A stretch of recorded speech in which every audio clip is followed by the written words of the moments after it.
नमस्कार, मैं हूं संजीव कुमार और आप देख रहे हैं सनमार्ग लाइव। कश्मीर का मुद्दा थमने का नाम नहीं ले रहा है। वहीं अमेरिका के राष्ट्रपति डोनाल्ड ट्रंप ने एक विवादित बयान दे दिया है। इसके वजह से पूरे देश में हड़कंप मच गया है।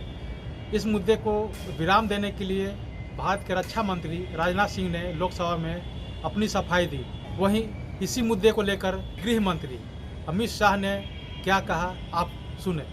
और 25(1) को सीजर और अटैचमेंट के जो अधिकार है, मान्यवरों को किसी भी प्रकार से कोऑपरेटिव फेडरलिज्म को नहीं तोड़ते हैं। सम्मानीय सदस्य महुआ जी ने भी इश्यू उठाया था। मैं इसके लिए इसको थोड़ा एक्सप्लेन करना चाहता हूं। मान्यवर, एक मुद्दा आया कि पीआई को अधिकार देने से जांच डिटोरिएट होगी। मैं यहां सदन के सामने बहुत विनम्रता के साथ रखना चाहता हूं कि ये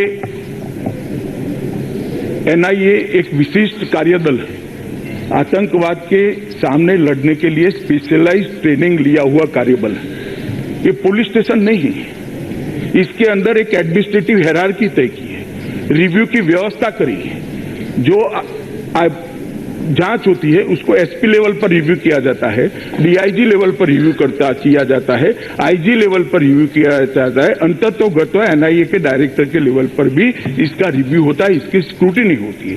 इसलिए ये संभावना कतई नहीं है कि पीआई को देने से इसका मिसयूज होगा या जांच में गिरावट आएगी।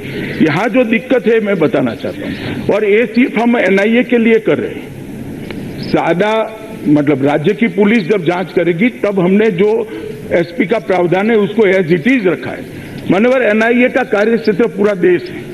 पूरे देश के कई अदालतों में आज लगभग 250 से, मुझे आंकड़ा ठीक से याद नहीं है मगर अंदाजन कह रहा हूं मैं, 250 से ज्यादा केस बिखरे पड़े हैं और एसपी इनके पास 25 है, शायद 25 से भी कम है। जब केस चलने को आता है तब जो आईओ होता है उसकी पेशी वहां कंपलसरी होती है, इसलिए केस जल्दी चल नहीं पाते।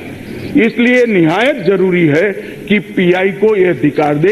ये पीआई को ट्रेनिंग करने का काम एनआईए की स्थापना 2008 से लेकर 2019 तक 11 साल के अंदर ढंग से कर दिया गया है। एडमिनिस्ट्रेटिव हायरार्की को अच्छे तरीके से प्रस्तावित किया गया है और मॉनिटरिंग की सिस्टम को भी सुदृढ़ किया गया है।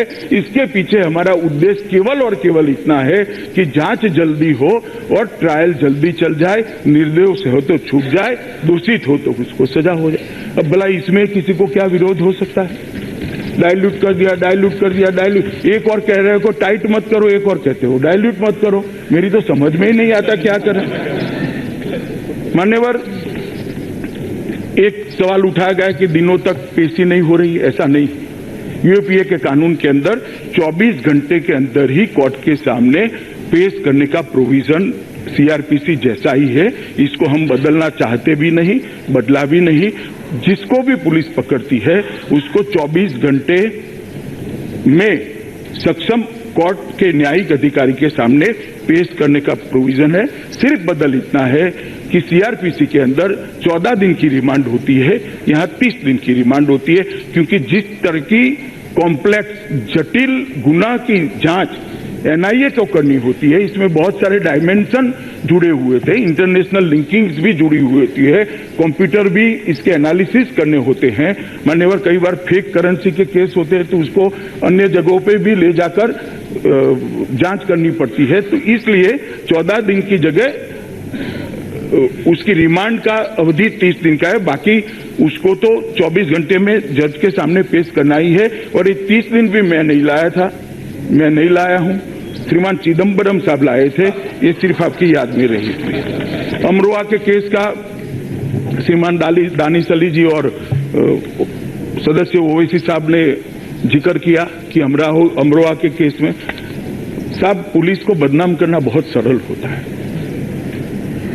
एक टाइटल बना दिया, यहां बोले कि 4 लोग इतने निर्दोष, 4 लोग इतने समय जेल में रहे, कौन जिम्मेदार है, कौन जिम्मेदार है।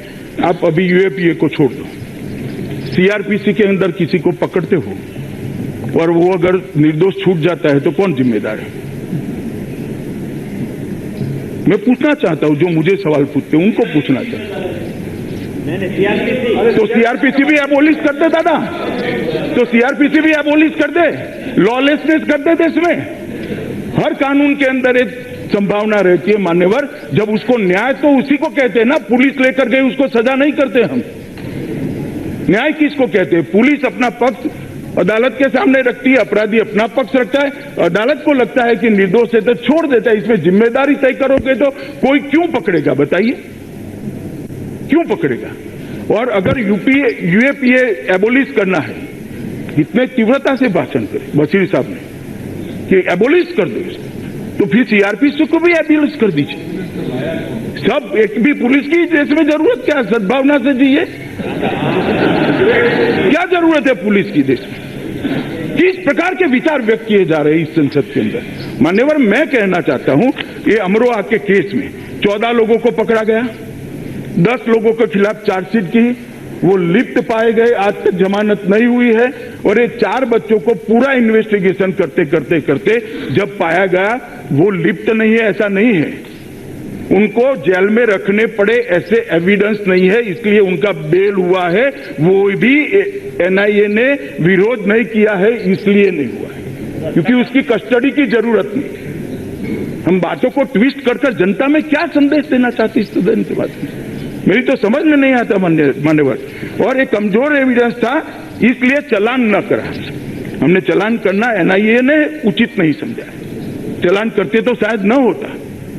तो यही बताता है कि एनआईए की प्रक्रिया कितनी न्यायिक है। तो शुक्रिया करना चाहिए, 4 बच्चे निर्दोष बच गए। अभी एक कहा गया मोहम्मद जावेद साहब की ओर से कि बर्डन ऑफ प्रूफ विक्टिम पर, मतलब अपराधी पर है, बर्डन ऑफ प्रूफ अपराधी पर नहीं है। रिकॉर्ड क्लियर रहना चाहिए। बर्डन ऑफ प्रूफ आज भी एनआईए के ऊपर है, और इसको हम इस बिल में संशोधन की कोई बात लेकर नहीं आए हैं। अपराधी को सिद्ध करने की जिम्मेदारी एनआईए की है। मान्यवर, मनीष तिवारी जी ने आईटी एक्ट के सेक्शन 66F को पढ़ा। अब उन्होंने 66F के क्लॉज बी को बताया। वो बड़े विद्वान वकील है, मगर क्लॉज ए बताना भूल गए। उन्होंने कहा मेरे कंप्यूटर में कोई घुस सकता है, आपके कंप्यूटर में भी कोई घुस सकता है। इन्होंने 66F और क्लॉज बी बताया, 66F और क्लॉज ए नहीं बताया, जो मैं बताता हूं। कोई भी व्यक्ति कंप्यूटर रिसोर्स के दुरुपयोग से भारत की एकता और अखंडता अथवा लोगों की सुरक्षा को आतंकवाद के द्वारा खतरा उत्पन्न करता है, ऐसे शख्स को कंप्यूटर का जब्ती कर कर इसके अंदर के मटेरियल को जांचा जाएगा। अब ये सारा बड़े पड़े कि मेरे कंप्यूटर में घुस जाएंगे, यहाँ हमारे और भी हाथ करके बोले इनके कंप्यूटर में घुस जाएंगे, मगर भाई टेररिज्म करोगे तो घुस ही जाएंगे, क्यों ना घुसे? जो टेररिज्म करेगा इसके कंप्यूटर में पुलिस जरूर घुसेगी मान्यवर, और घुसना चाहिए पुलिस ने, इसका ड्यूटी है। मान्यवर, हम बातों को इस प्रकार से रखते हैं जिससे पूरे देश के अंदर एक प्रकार की भ्रांति खड़ी हो कि जाने क्या चल रहा है, क्या किस प्रकार का लोगों को परेशानी करने वाला कानून हम लेकर आए हैं। मगर मैं बताना चाहता हूं मान्यवर, मैं इनको भी आश्वस्त करना चाहता हूं कि कानून केवल और केवल टेररिज्म को खत्म करने के लिए है, भारत के विरोध के साथ होगा। इसका दुरुपयोग कभी नहीं होगा मान्यवर, न करना चाहिए, ना हम करेंगे। और मैं तो कहता हूं कि जो आए सब सत्ता में सबने मर्यादाएं रखनी चाहिए, और मैं इसकी मीमांसा में नहीं जाता दुरुपयोग किसने करे और कितने करे, वरना कहेंगे पॉलिटिकल जवाब दिया। एक सुप्रिया सुले जी ने कहा कि सोशलिस्ट को, सामाजिक कर्मी को टेररिस्ट या उग्रवादी नहीं मानना चाहिए। सुप्रिया जी, आपके माध्यम से मैं सुप्रिया जी को विनम्रता के साथ कहना चाहता हूं कि इस देश में बहुत सारे समाज जीवन के अंदर काम करने वाले लोग सम्मान के साथ काम कर रहे हैं, करोड़ों की संख्या में। पुलिस को कोई शौक नहीं है उनको पकड़ने का, मगर अर्बन माओइज्म के लिए जो काम करते हैं उनके प्रति हमारी जरा भी संवेदना नहीं है। और सुप्रिया जी को मैं बताना चाहता हूं आपके माध्यम से मान्यवर ये वामपंथी उग्रवाद शुरुआत में एक वैचारिक आंदोलन माना जाता था जिसने देश के हजारों लोगों की जान ली। वैचारिक आंदोलन का चोला पहनकर वामपंथी उग्रवाद को फैलाने वाले लोगों के लिए हमारी सरकार के मन में जरा भी दया नहीं है। हम कठोरता के साथ कार्य जो चोला पहनते हैं वैचारिक आंदोलन का। तो आपने सुना भारत के गृह मंत्री अमित शाह ने क्या कहा। देश दुनिया की खबरों से रूबरू होने के लिए हमारे चैनल को सब्सक्राइब करें, बेल आइकन भी बजाएं ताकि हर छोटी बड़ी खबरों से आप रूबरू हो सके। धन्यवाद।